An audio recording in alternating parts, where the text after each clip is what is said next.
नाज़रीन, तलहार जे यूसी सईदपुर जे government primary school Ramzan Khan इंतज़ामाणी खे एजुकेशन खाते सिंध पारां इमारती मुहैया नाहे कई वई, जंहिं सबब ॻोठाणनि पाण कचे कमरे नुमा स्कूल ठाहे छॾियो आहे। बुनियादी सहूलियतनि खां वांझियल हिन स्कूल में मासूम ॿारड़ा इल्म पिराइण ते मजबूर बणियल आहिनि। उन हवाले सां पेश आहे जमशेद मलाह जी ही रिपोर्ट। नाज़रीन, असीं हिन वक़्तु मौजूद आहियूं तलहार वेझो यूनियन काउंसिल सईदपुर जे government primary school Ramzan Khan Nizamani में।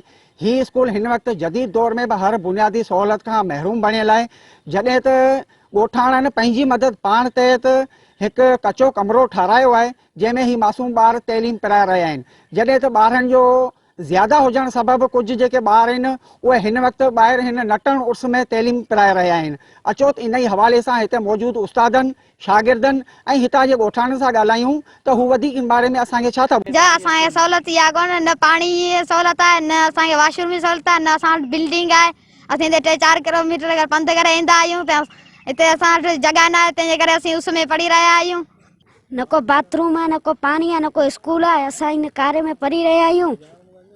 गवर्नमेंट सैयद मुराद अली शाह खे अपील आहे त असांखे इहे स्कूल ठाराए ॾे। असां सहूलियत कोन्हे, असां कार्य में पढ़ी। बाथरूमनि जी खोट आहे, पाणी जी खोट आहे, असांजे पाणी जी खोट आहे, असांखे पाणी लॻाए ॾियो, बाथरूम ठाराए ॾियो ऐं ॿियो इहो स्कूल ठाराए ॾियो। सहूलियत कोन्हे, असांखे स्कूल ठाराए ॾिया वञनि, बाथरूम जी सहूलियत कोन्हे।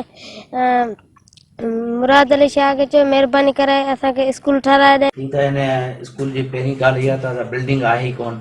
हीउ जेको स्कूल जेको हली रहियो आहे तो ॻोठाणनि जे तावन सां हिकु उताक मिली रहियो आहे ऐं हिते जी जेका असांजी स्कूल जी इनरोलमेंट आहे माना 97-98 आहे ऐं फर्नीचर बि घटि आहे।